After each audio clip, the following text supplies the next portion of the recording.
جتنا ایمان مضبوط ہوگا اتنے اعمال جاندار بنتے چلے جائیں گے۔ آج ہماری زندگی عملوں سے بہت دور ہے، آج ہم عملوں میں غفلت برتے ہوئے ہیں، آج ہم عملوں سے لاپرواہی برتے ہوئے ہیں۔ دیکھ لو، ایمان کے بعد سب سے اونچا عمل نماز کا عمل ہے۔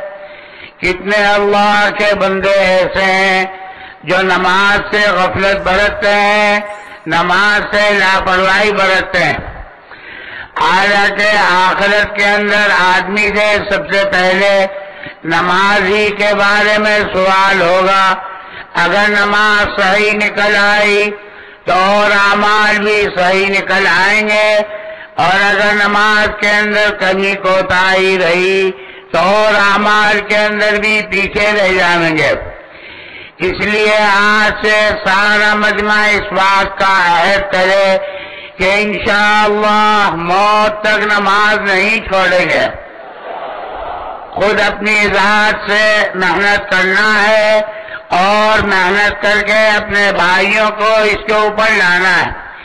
یہ دعوت کا عمل کیا ہے کہ اپنے بھائیوں کے پاس جانا ہے، ان کو بھی اعمال کی دعوت دینی ہے، ان کو بھی سمجھانا ہے کہ بھائی مرنا ہے، خدا کے سامنے جانا ہے، اپنی زندگی کا حساب چکانا ہے اور اپنے اللہ کے سامنے کھڑا ہونا ہے اور ہر ایک کو جواب دینا ہے۔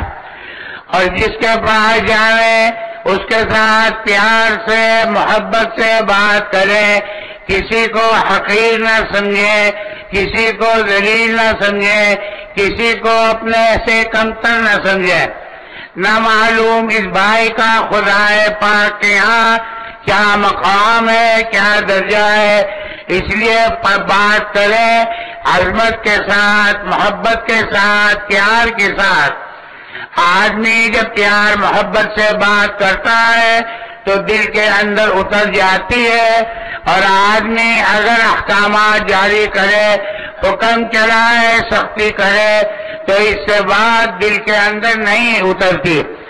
ہمیں بات اس طریقے سے کرنی ہے کہ ہمارا ہر بھائی اس کو دھیان سے سنے اور عمل کرنے کی نیت سے سنے اور اس کی زندگی عملی زندگی بن جائے۔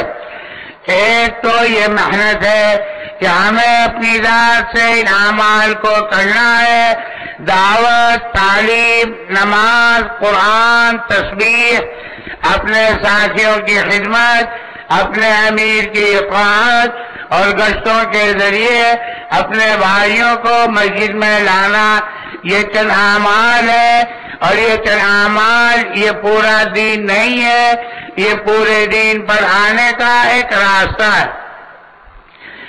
اگر ہم اس کا اہتمام کریں گے، پابندی کریں گے تو اللہ جل شانہ امن والو آگے کی راہ کھولتا چلا جائے گا۔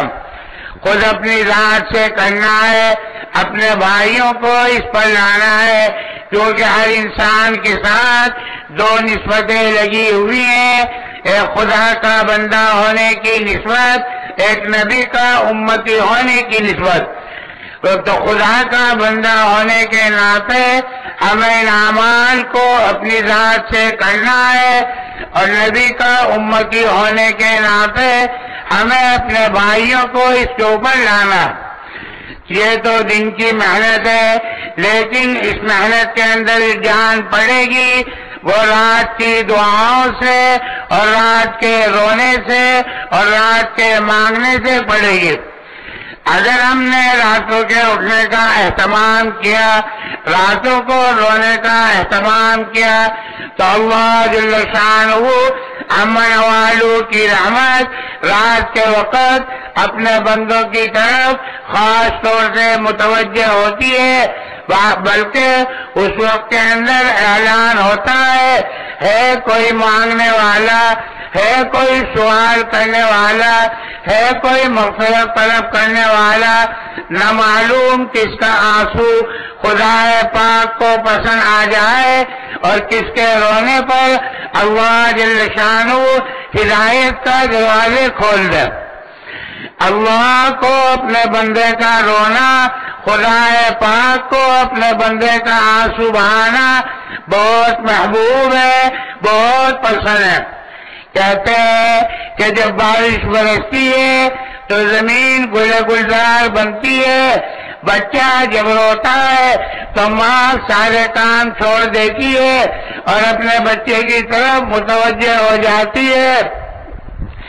ایسے ہی اللہ کا بندہ جب رات کو روئے گا تو کیا خدا پاک کی رحمت اپنے اس بندے کی طرف متوجہ نہیں ہوگی؟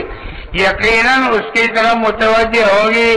اس لیے ہمیں خوب جو ہے دھیان کے ساتھ، یقین کے ساتھ اور اہتمام کے ساتھ راتوں کو مانگنا ہے۔